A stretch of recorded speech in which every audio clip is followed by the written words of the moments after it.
Father, may the words of my mouth and the meditations of my heart be acceptable to you. Amen. Amen. Please be seated.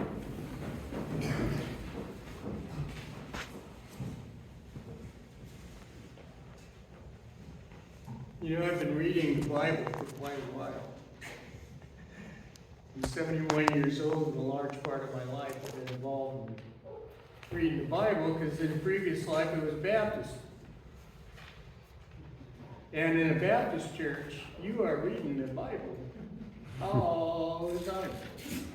All the time.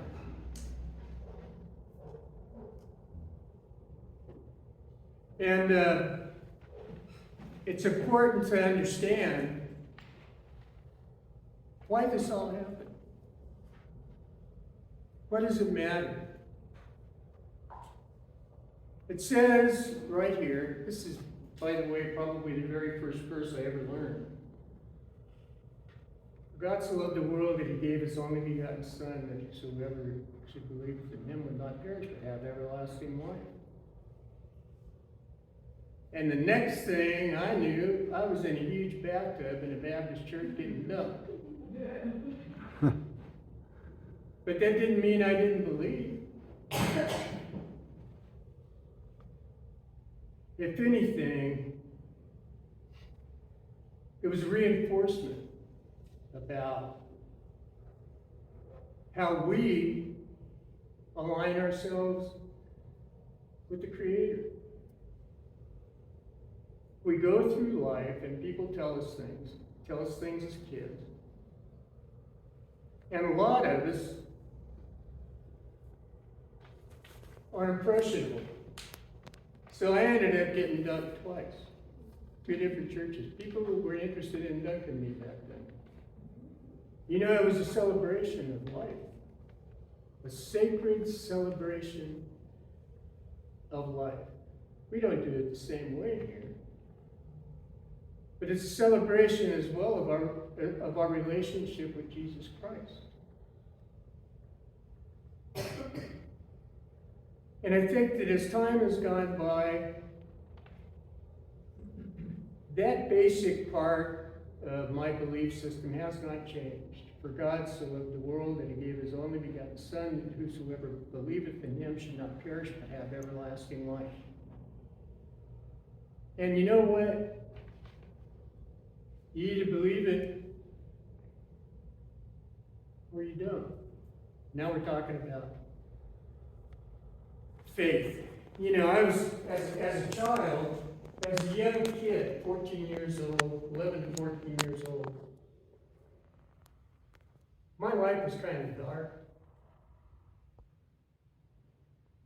You know, the family was a bit dysfunctional. And wasn't due to a lack of love. If it was dysfunctional, it was due to a tremendous amount of love in my family. But over some years, it became painful with the loss of significant people in the family. But I needed something. Now I'm witnessing to you like I would be in a Baptist church about this. And I'll tell you what, I got caught up in it. I did, because I needed it. I needed help in my life. I needed to know when I was going home every day and opening up all the blinds to let the light in, because it was so dark.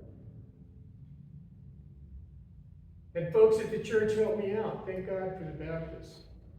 They might have saved my life. They might have.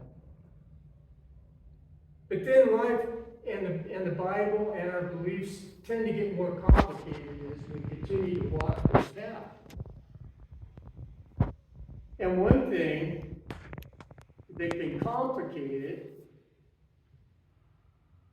and I hope I don't get hammered by a bolt of lightning, is Paul's writings. You know, Paul could write things purportedly that were extremely clear and to the point.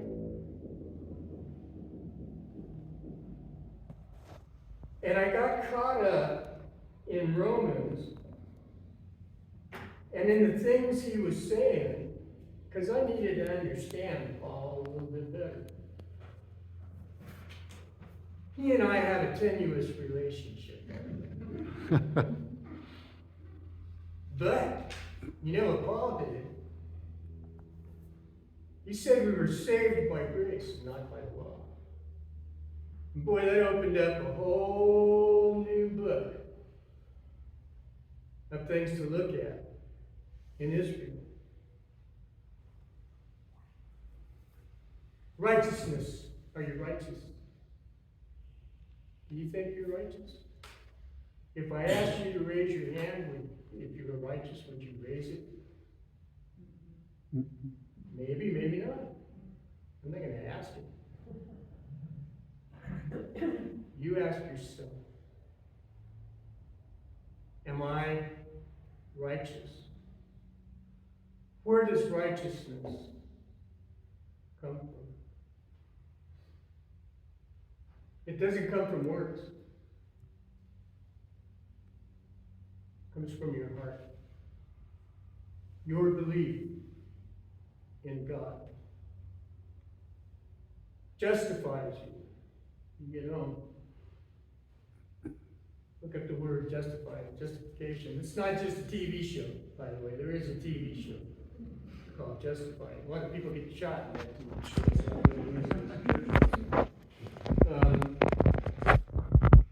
I might have seen it once.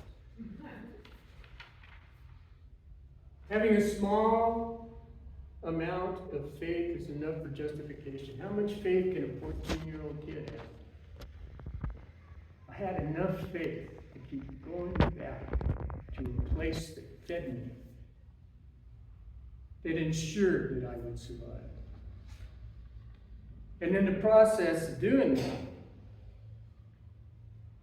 I found out a little bit more about faith. I found out that if I had the faith of a mustard seed, that was good enough. But as I've grown older, I needed more to feed me. And so I followed the path here at the Episcopal Church through discernment and postulancy. Was a candidate, became a deacon. I've never been sorry, ever, that I made the choices that I have made in my life in terms of spirituality, including the Native American path that I've been on a good part of my life.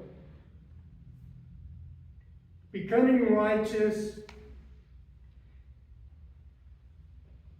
is associated with personal and spiritual growth. And so what I'll say with that, if you're going to be righteous, well, act like you deserve that label. Be a good person. Be helpful.